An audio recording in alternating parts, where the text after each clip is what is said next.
Hey, Jesse Herriott here. I want to talk to you a little bit about what I call Mr. and Mrs. Normal.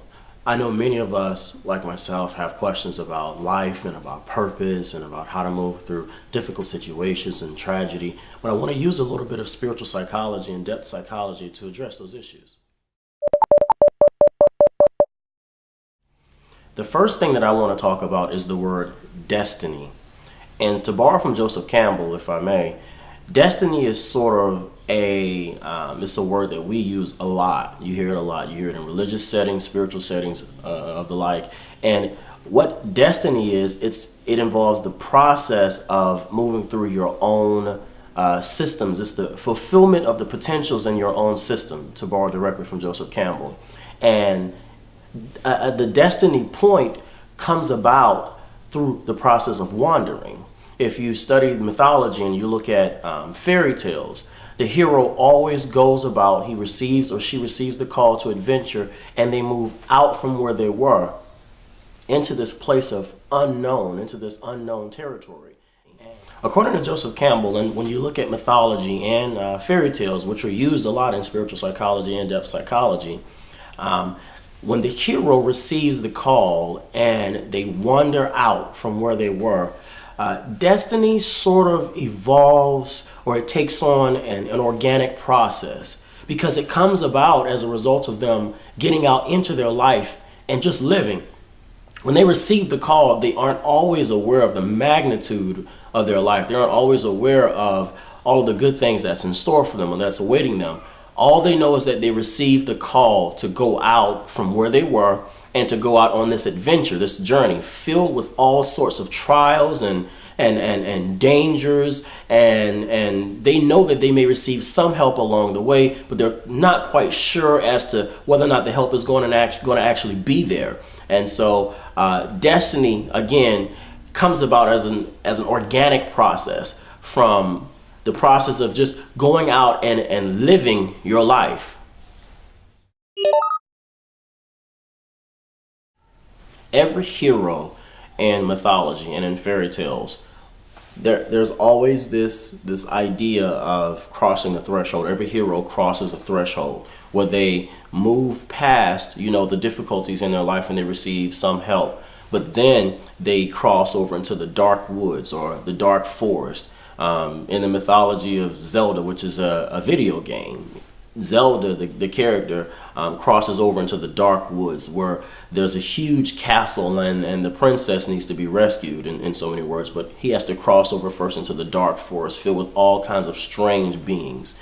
And some of you may be crossing over that same threshold in your life where you're entering a dark period, a wilderness period where you can't see, it's vague. You're really not sure who your friends are. Those who seem like your friends or really aren't, and you're trying to figure things out. It's sort of a mystery to you. And even with regards to positive mysteries, good mysteries, there's some level of danger there. That's why they're cloaked, and that's why you can't see them.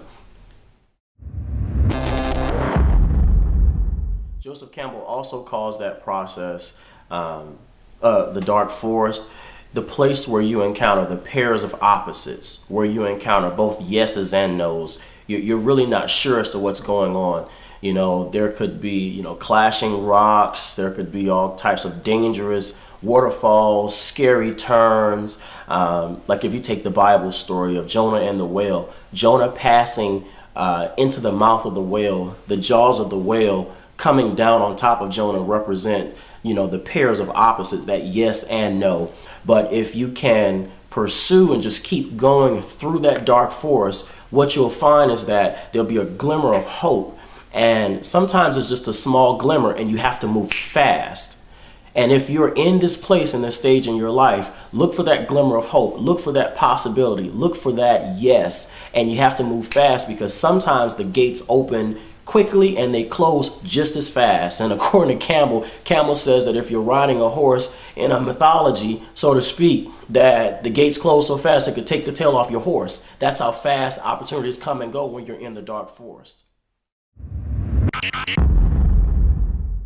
And psychologically, what this represents is you're moving now from the place of what they call consciousness into the realm of unconsciousness. You're moving within your own self, because what's going on inside is a reflection of what you're experiencing outside. Life, in a sense, comes to you and brings to you those challenges and situations that are helpful for your own soul's evolution. So psychologically, you're moving from a deeper place into a darker realm within your own self in order to, in a sense, discover those latent possibilities and those latent energies and bring them back up to the surface. Because remember, in all of the Grail legends, the hero always goes down into the depths of darkness in order to retrieve the Holy Grail, but then he doesn't, or she doesn't, keep it there, but they have to bring it back up to the world in order to save something.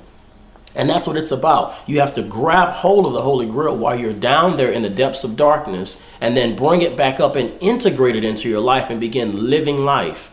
And then you start the process all over again, because there's always a new adventure. There's always a new story. There's always something else going on. But just remember, folks, that there is supernatural aid available when you are living on purpose, when you are following your call. Now, whenever you're in a place and the aid doesn't come, you may or may not be true to your call. Be sure that you are following the call from your soul.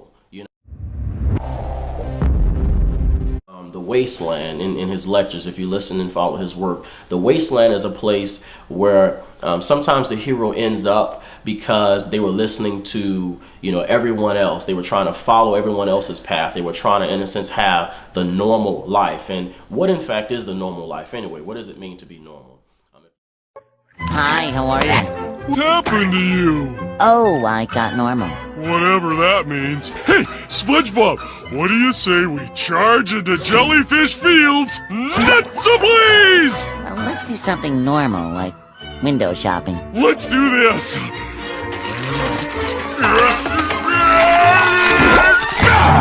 Yeah! Hey, your turn! I think I'll pass, but I do need to defragment my hard drive.